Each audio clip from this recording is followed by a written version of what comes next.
vie, prospérité, santé. C'est par ces mots qu'on pourrait traduire l'expression égyptienne tenant lieu de bonjour ou de bienvenue. Cette série de vidéos a pour but de proposer une introduction à l'étude et à la lecture de l'égyptien hiéroglyphique. La première chose à faire est d'abandonner l'idée d'un alphabet. Écrire votre prénom en hiéroglyphe n'a absolument aucun sens, mais si vous tenez quand même à le faire, il y a un lien dans la description. Dans cette première vidéo, nous allons commencer par remettre les hiéroglyphes dans leur contexte historique. C'est par ici que ça se passe.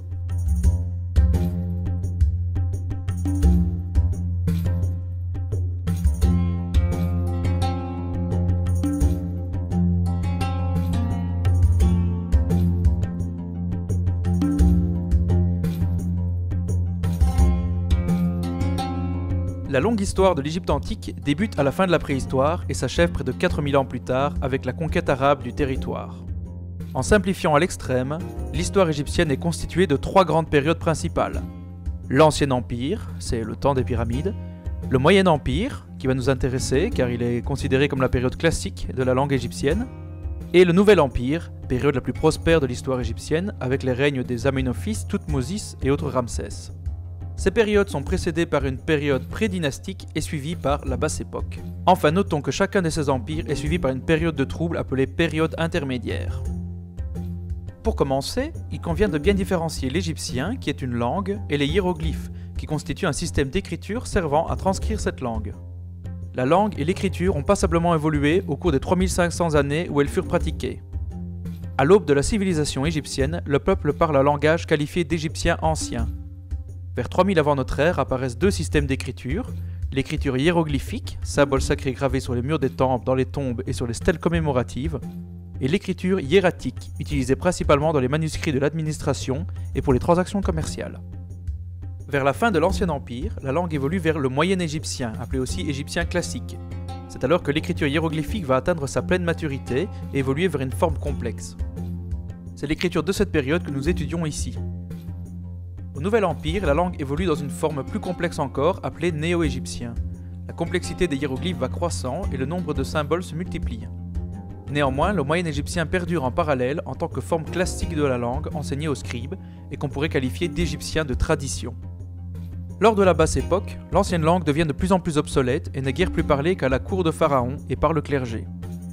Le peuple s'en détache peu à peu, et vers 715 avant notre ère apparaît le démotique, une nouvelle langue utilisant une nouvelle forme écrite, l'écriture démotique. A partir de là, les hiéroglyphes et le hiératique ne sont plus utilisés qu'au sein du clergé, qui sont les derniers à pouvoir les lire et à perpétuer la tradition. Enfin, entre les 1er et 2e siècles de notre ère, apparaît la langue copte et son écriture alphabétique, et l'expansion du christianisme fait disparaître les derniers prêtres maîtrisant le secret des hiéroglyphes. La dernière inscription en hiéroglyphe est gravée en 394 dans le temple de Philae, puis le démotique disparaît à son tour en 452. Le copte, quant à lui, cesse d'être utilisé comme langue vernaculaire au 7e siècle, mais il reste encore aujourd'hui la langue liturgique officielle de l'Église catholique copte. Assez parlé d'histoire, parlons maintenant de hiéroglyphes.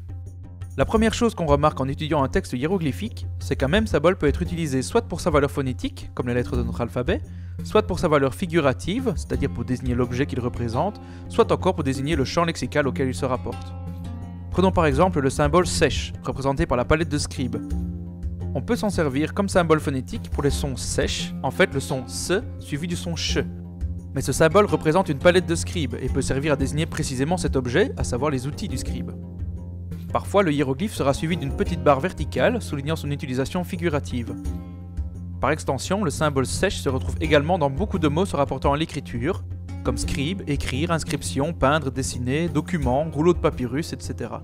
Mais aussi la couleur rouge, rapport à l'encre utilisée par le scribe. En reprenant la valeur phonétique de ce symbole, on constate qu'il représente en fait la conjugaison de 2 sons, S et CH, contrairement aux lettres de notre alphabet. C'est ce qu'on appelle un symbole bilitaire, 2 sons. Ces 2 sons peuvent aussi s'écrire isolément avec des caractères dédiés, S et CH, qui ne désignent chacun qu'un seul son. On les appelle des symboles unilitaires. Les unilitaires sont très importants dans l'étude des hiéroglyphes car il n'en existe que 30 et qu'on les retrouve systématiquement dans tous les textes. En fait, ils vous disent peut-être quelque chose car ils constituent notre alphabet du début, que je vous ai dit d'oublier. Alors que faut-il en faire ? Même si la liste des symboles unilitaires constitue ce qui semble être un alphabet, ils n'ont jamais été utilisés de la sorte par les Égyptiens. En effet, la constitution d'un alphabet, comme l'ont fait les Sumériens puis les Grecs, consiste à désigner chaque son par un symbole, puis à supprimer tous les autres signes de manière à n'utiliser qu'exclusivement ceux qui appartiennent à cet alphabet. Or, les Égyptiens n'ont jamais passé cette étape, et même sous domination grecque, lorsqu'il a fallu traduire en hiéroglyphes les mots et noms propres venus du grec, les scribes n'ont pas utilisé uniquement les symboles unilitaires qui correspondaient aux lettres grecques, mais ont appliqué les règles plus complexes de l'écriture hiéroglyphique. Il est assez juste de dire que les Égyptiens ont bien inventé un alphabet, mais qu'ils ne s'en sont jamais rendus compte. Regardons d'un peu plus près cet alphabet. On remarque assez vite qu'il se distingue d'une autre par le fait qu'il ne liste que les consonnes, les voyelles étant absentes. C'est une des caractéristiques de l'égyptien, ainsi que dans une certaine mesure de quelques langues proches, comme l'hébreu et l'arabe. Le problème est que comme l'égyptien n'a plus été parlé après le IVe siècle, la prononciation de la langue a été complètement perdue, car les voyelles sont capitales à l'articulation des sons. Certains pourront objecter qu'il y a bien quelques voyelles dans l'alphabet égyptien, le A, le I et le U. En fait, il s'agit plutôt de semi-consonnes, appelées aussi voyelles faibles.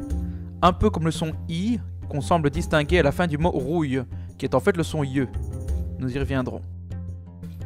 Le problème, quand on écrit que le squelette d'un mot, donc les consonnes, c'est que beaucoup de mots se confondent. Par exemple, si j'écris au hasard les lettres MDR, s'agit-il du squelette des mots maudire, médire, madère, moudre, modérer, amoindri, etc. En dehors de tout contexte, on manque d'informations pour identifier le mot. L'Égyptien résout ce problème par l'utilisation d'un symbole dit déterminatif. Ce symbole se place en fin de mot et sert à déterminer le champ lexical dans lequel on se trouve, le contexte en quelque sorte. Dans notre exemple, si aux lettres MDR j'adjoins le symbole de l'île, que j'invente ici pour l'exemple, je désigne alors l'île de Madère. Si je leur adjoins le symbole du moulin, il s'agit maintenant du mot moudre. Ces hiéroglyphes déterminatifs se retrouvent très souvent dans les textes et ne sont ni prononcés ni transcrits. Ça fait peut-être un peu trop d'informations en une fois et il vaut mieux s'arrêter là pour le moment. Dans le prochain épisode, on présentera ces fameux symboles unilitaires ainsi que les bilitaires et trilitaires. On se retrouve à très vite pour la suite, à bientôt.